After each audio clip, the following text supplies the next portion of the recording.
நவராத்திரினா என்ன? 9 நாட்கள், 9 நிறங்கள், 9 வகையான பிரசாதங்கள். ஆனா இந்த வருஷம் நம்ம ஸ்பெஷலா என்ன பண்ண போறோம்னா, அந்த 9 நிறங்களிலே 9 வகையான பிரசாதங்கள் செய்ய போறோம். வாங்க எப்படி பண்ணலான்றத பார்க்கலாம். இது வெறும் வீடியோ மட்டும் கிடையாது. நம்ம நவராத்திரி சமையலுக்கான ஒரு கம்ப்ளீட் கைடா இருக்க போது. ஸோ மறந்துடாம இந்த வீடியோவை சேவ் பண்ணி வச்சுக்கோங்க. வணக்கம் and welcome to easy Tamil cooking.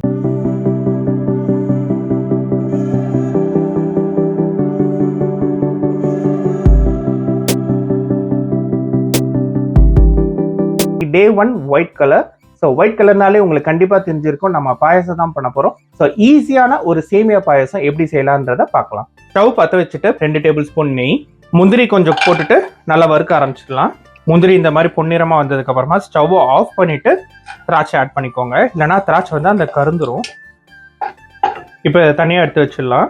இப்போ அதே பேன்லேயே 1 கப்பு சேமியா போட்டு நல்லா ப்ரௌன் கலராக வர வரைக்கும் வறுத்துக்கோங்க. நல்லா வறுத்ததுக்கு அப்புறமா 3 கப்பு பால் இதில் ஆட் பண்ணணும். இப்போ பால் பொங்கி வரணும். அதே சமயத்தில் நம்ம சேமியாவும் நல்லா வெந்து வரணும்.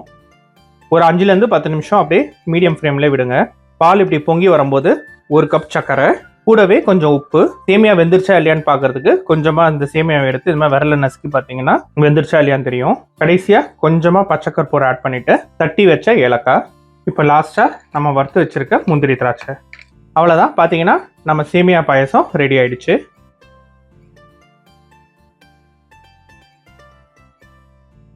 இன்னைக்கு டே 2 red colour. So red colour வந்து நம்ம நேச்சுரலாக எக்ஸ்ட்ராக்ட் பண்ணாலே அது பீட்ரூட்ல தான் பண்ண முடியும். அதுவும் பிரசாதம்னா ஸ்வீட்டாக இருக்கணும். ஸோ நம்ம என்ன பண்ண போகிறது பீட்ரூட் அல்வா. வாங்க எப்படி பண்ணலான்றதை பார்க்கலாம். ஃபர்ஸ்ட் ஸ்டவ்வை பற்ற வச்சுட்டு பேன் சூடான உடனே ஒரு 2லேருந்து 3 கரண்டி நெய் எடுத்துக்கோங்க.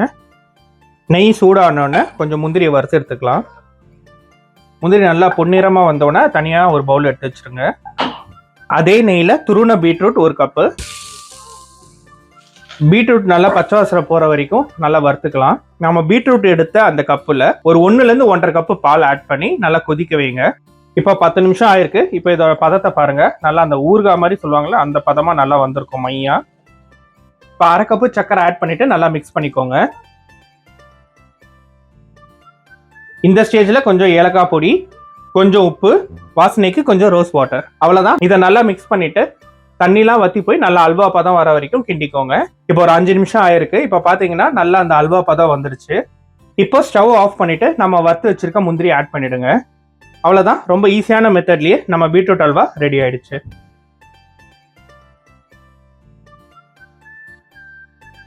இன்னைக்கு டே 3 ராயல் ப்ளூ. ஸோ இந்த ப்ளூ கலர் எதுலேருந்து எக்ஸ்ட்ராக்ட் பண்ணலாம்னா நம்ம சங்குப்பூலேருந்து எக்ஸ்ட்ராக்ட் பண்ணலாம்.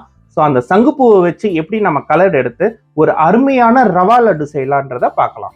நான் இன்னைக்கு காஞ்ச சங்குப்பூ தான் எடுத்திருக்கேன். உங்களுக்கு ஃப்ரெஷ்ஷான சங்குப்பூ கிடைச்சா எடுத்துக்கோங்க. இது கூட வெந்நீர் ஆட் பண்ணிட்டு ஒரு 1/2 மணி நேரம் ஊற வைங்க. இப்போ 1/2 மணி நேரம் ஊறி இருக்கு பாருங்க. நமக்கு சூப்பரான அந்த ராயல் ப்ளூ கலர் வந்துடுச்சு. இப்போ ஸ்டவ் ஆன் பண்ணிட்டு ஒரு 2லேருந்து 3 டேபிள் ஸ்பூன் நெய் சூடானோடனே முந்திரி கொஞ்சம் வறுத்துக்கோங்க. இப்போ ஸ்டவ் ஆஃப் பண்ணிட்டு கிரேப்ஸை ஆட் பண்ணுங்க. இப்போ இது ரெண்டுமே நல்லா ஃப்ரை ஆனதுக்கு அப்புறமா தனியா ஒரு பவுல்ல எடுத்து வச்சிருங்க. இப்போ ஸ்டவ் ஆன் பண்ணிட்டு அதே நெய்ல 1 கப்பு ரவையை போட்டு நல்லா ஃப்ரை பண்ணிக்கோங்க. ஸோ இந்த மாதிரி நம்ம ரவையை வறுக்கும் போதே நம்ம எடுத்து வச்சிருக்க அந்த சங்குப்பூ கலரை கொஞ்சம் கொஞ்சமா ஆட் பண்ணி நமக்கு வேண்டிய கலர் வர வரைக்கும் நல்லா கிண்டி எடுத்துக்கோங்க. இப்போ பாத்தீங்கன்னா நம்மளுக்கு தேவையான அந்த ராயல் ப்ளூ கலர் சூப்பரா வந்திருக்கு. இப்போ ஒரு 1/2 கப்பு துருவன தேங்காய் ஆட் பண்ணி நல்லா கலந்து விட்டுக்கோங்க. இப்போ 1 ஸ்பூன் ஏலக்காய் பொடியும் நம்ம ஏற்கனவே வறுத்து வச்சிருக்க முந்திரி திராட்சையை போட்டு நல்லா கலந்துக்கோங்க. இப்போ ஸ்டவ் ஆஃப் பண்ணிட்டு உடனே ஒரு பவுல்ல மாத்திருங்க. ஏன்னா நம்ம சூடா இருந்தாதான் அந்த லட்டு பிடிக்கிறதுக்கான பதம் வரும். இப்போ இந்த பவுல்ல அந்த ரவை சூடா இருக்கும் போதே ஒரு 1/2 கப் சர்க்கரை ஆட் பண்ணிக்கோங்க. உங்களுக்கு ஸ்வீட் பிடிக்குன்னா கொஞ்சம் எக்ஸ்ட்ராவா கூட சர்க்கரை ஆட் பண்ணிக்கோங்க. ஆட் பண்ணிட்டு நல்லா கலந்து விடுங்க.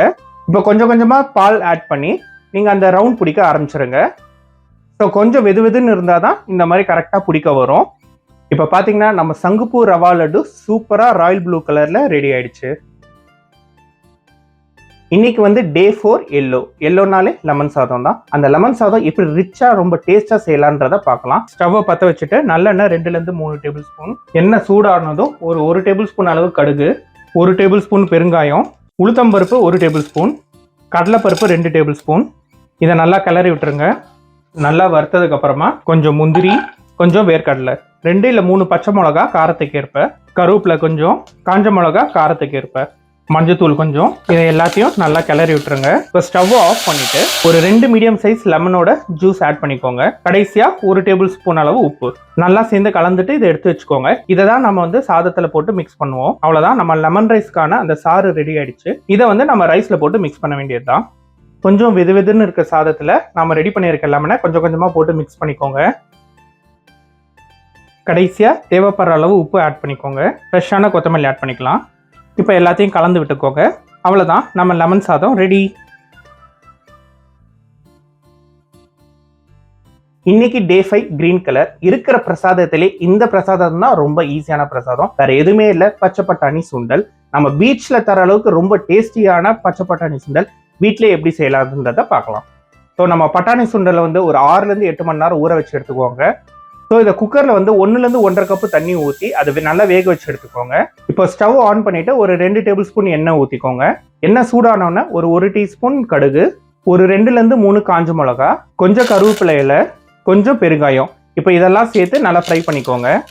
இது நல்லா ஃப்ரை பண்ணதுக்கு அப்புறமா நம்ம வேக வச்சிருக்க பட்டாணி சுண்டலை ஆட் பண்ணி நல்லா மிக்ஸ் பண்ணிக்கோங்க. இப்போ நல்லா மிக்ஸ் பண்ணதுக்கு அப்புறமா ஸ்டவ் ஆஃப் பண்ணிடுங்க. ஏன்னா இதுக்கப்புறம் நம்ம ஆட் பண்ண போறது எல்லாமே பச்சையா தான் ஆட் பண்ண போறோம். கொஞ்சம் துருவின தேங்காய், கொஞ்சம் துருவின மாங்காய், அதுக்கப்புறம் துருவின கேரட், அரை வெங்காயம் நல்லா நறுக்கி ஆட் பண்ணிக்கோங்க.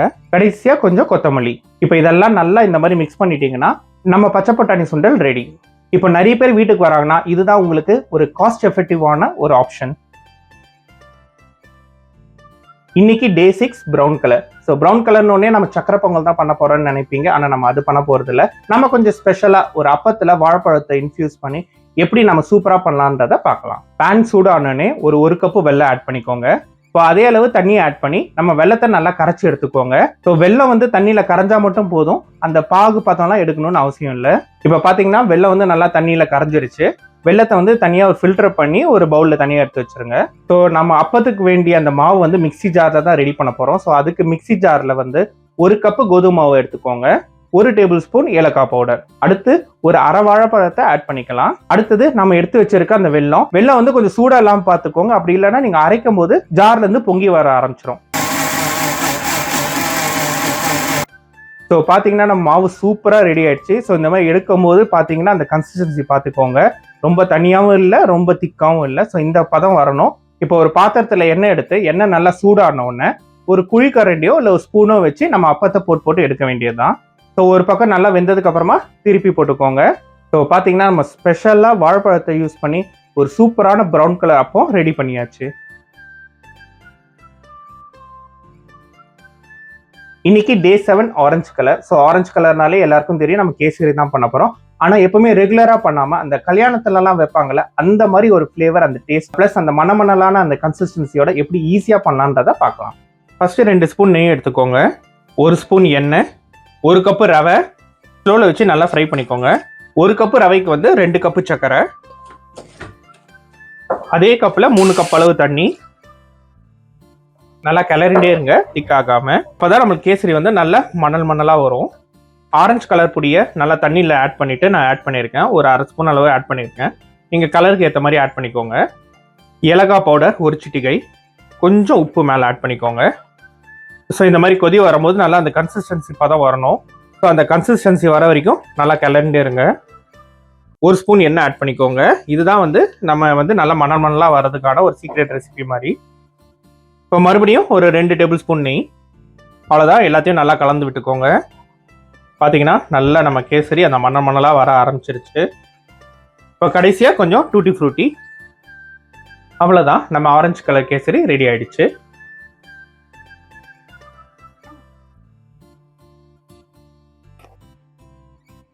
இன்னைக்கு வந்து டே 8, அதாவது 8வது நாள். இன்னைக்கு கலர் வந்து பீகாக் கிரீன். ஸோ இந்த பீகாக் கிரீன் கொஞ்சம் மேட்ச் பண்ணோம்னாமே நம்ம ஃபுட் கலர்ஸ் யூஸ் பண்ணி தான் ஆகணும். ஸோ ஃபுட் கலர்ஸை யூஸ் பண்ணி ஒரு மில்க் ஸ்வீட் எப்படி நம்ம ஒரு பிஸ்தா வச்சு செய்யலான்றதை பார்க்கலாம். நம்ம இந்த பிஸ்தா வச்சு ஒரு மில்க் ஸ்வீட் செய்யறதுனால ஃபர்ஸ்ட் ஒரு சின்ன மிக்சி ஜாரில் 1/2 கப் முந்திரி, 1/2 கப் பிஸ்தா ஆட் பண்ணி நல்லா அரைச்சி எடுத்துக்கோங்க. நல்லா பவுடராக இருக்கணும். பார்த்தீங்கன்னா இந்த மாதிரி நல்லா அரைச்சி வந்துடும். இதை தனியாக எடுத்து வச்சிடலாம். இப்போ ஸ்டவ் ஆன் பண்ணிட்டு ஒரு கப்பு சக்கரை ஆட் பண்ணிக்கோங்க. இப்போ அதே கப் அளவு தண்ணி ஆட் பண்ணிக்கோங்க. இப்போ நம்ம சக்கரை வந்து அந்த தண்ணியில் கரைஞ்சி கொஞ்சம் கம்பி பதம் வர அளவுக்கு நல்லா காய்ச்சிடுங்க. இப்போ பார்த்தீங்கன்னா சக்கரை நல்லா கரைஞ்சிருச்சு. இப்போ நம்ம அரைச்சி வச்சிருக்க அந்த பிஸ்தா முந்திரி பவுடரை ஆட் பண்ணிடலாம். இப்போ ஆட் பண்ணிட்டு நல்லா அந்த கட்டி சேராம நல்லா மிக்ஸ் பண்ணிட்டே இருங்க. இப்போ அடுத்தது 2 டேபிள் ஸ்பூன் பால் பவுடர் போட்டு நல்லா கலந்து விட்டுக்கோங்க. இப்போ நல்லா மிக்ஸ் ஆன உடனே 2 டேபிள் ஸ்பூன் நெய், 1 டேபிள் ஸ்பூன் ஏலக்காய் பவுடர். ஸோ இது இப்போ எல்லாம் நல்லா மிக்ஸ் பண்ணதுக்கு அப்புறமா நம்ம எடுத்து வச்சிருக்க கலர் ஆட் பண்ணிக்கலாம்.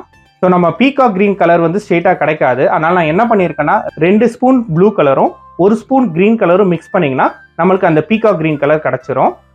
அவ்வளோதான். இப்போ இதை வந்து ஒரு 10லேருந்து 15 நிமிஷம் நல்லா ஸ்லோவில் வச்சு கிண்டுங்க. அப்போ தான் நம்மளுக்கு வந்து மாவு பதம் வரும். ஸோ அந்த மாவு பதம் வரும்போது நீங்கள் எந்த ஷேப்பில் வேணாலும் ஒரு ஸ்வீட்டை வந்து நீங்கள் மேக் பண்ணிடலாம்.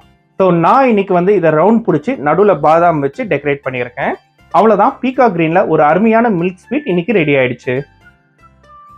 இன்னைக்கு வந்து டே 9 கடைசி நாள். இன்னைக்கு கலர் வந்து பிங்க். ஸோ கடைசி நாள்னா கொஞ்சம் ஸ்பெஷலாக பண்ணலாமேன்றதுக்காக நம்ம ரோஸ் மில்க் ஸ்வீட் எப்படி பண்ணலான்றதை பார்க்கலாம். ஃபர்ஸ்ட் ஸ்டவ் ஆன் பண்ணிட்டு ஒரு 1/4 கப் நெய்யும் ஒரு 1 கப் பாலும் நல்லா மிக்ஸ் பண்ணிக்கோங்க. பால் சூடான உடனே கலருக்கு ஏற்ப ரோஸ் மில்க் எசன்ஸ் ஆட் பண்ணிக்கோங்க. நீங்கள் ரோஸ் மில்க் எசன்ஸ் கிடைக்கலன்னா வெறும் பிங்க் கலர் ஃபுட் கலரிங் கூட ஆட் பண்ணிக்கலாம். ரோஸ் மில்க் எசன்ஸ் ஆட் பண்ணுறதுனால அதோட ஃப்ளேவரும் வாசனையும் நல்லாயிருக்கும். ஒரு 2.5லேருந்து 3 கப்பு பால் பவுடர் எடுத்துகிட்டு நல்லா அந்த கெட்டி சேராமல் நல்லா கலந்துக்கோங்க. நல்லா இந்த மாதிரி மிக்ஸ் பண்ணதுக்கப்புறமா ஒரு 1/2 கப் சர்க்கரை, 1/4 டீஸ்பூன் ஏலக்காய் பவுடர். இப்போ நல்லா கலந்து விட்டுட்டு நல்லா அந்த பால்கோவா பதம் வர்ற அளவுக்கு நல்லா கிண்டிக்கோங்க. நல்லா பார்த்தீங்கன்னா இப்போ இந்த மாதிரி மாவு பதம் வந்திருக்கும். அவ்வளோதான். இப்போ இந்த பதம் வரும்போது ஸ்டவ் ஆஃப் பண்ணிவிட்டு ஒரு 5லேருந்து 10 நிமிஷம் அப்படியே விடுங்க. அப்போ தான் அந்த சூடு குறையும் போது அந்த கையில் பிடிக்கிற பதம் வரும். இதை இப்போ பவுலில் மாற்றிட்டு கொஞ்சம் கொஞ்சமாக நம்ம அந்த ரோஸ் மில்க் ஸ்வீட் ரெடி பண்ண வேண்டியதான். நல்லா உருண்டை பிடிச்சி உங்கள் வீட்டில் எந்த நட்ஸ் இருந்தாலும் அதை அழகுக்காக டெக்கரேட் பண்ணிவிடுங்க. இதை வந்து நார்த் இந்தியாவில் வந்து மில்க் பேடான்னு சொல்லுவாங்க. அதை தான் நம்ம இன்னைக்கு ரோஸ் மில்க் எசன்ஸ் ஊற்றி கஸ்டமைஸ் பண்ணியிருக்கோம். அவ்வளோதான். நம்ம ரோஸ் மில்க் ஸ்வீட் ரெடி ஆயிடுச்சு. ஸோ எஸ், நான் வீடியோவோட ஸ்டார்டிங்கில் சொன்ன மாதிரி 9 கலர்ஸை மேட்ச் பண்ணி 9 டிஃப்ரெண்ட் பிரசாதம் பண்ணிட்டோம். ஸோ இந்த வீடியோ உங்களுக்கு கண்டிப்பாக பிடிச்சிருக்குன்னு நம்புகிறேன். ஒரு லைக் பண்ணுங்கள். வேற யாராச்சும் நவராத்திரி இதே மாதிரி கலர் தீமில் வந்து பண்ண போகிறாங்கன்னா அவங்களுக்கு இந்த வீடியோ ஷேர் பண்ணுங்கள். இது ஒரு கம்ப்ளீட் கைடாக அவங்களுக்கும் இருந்து யூஸ்ஃபுல்லாக இருக்கட்டும். நன்றி.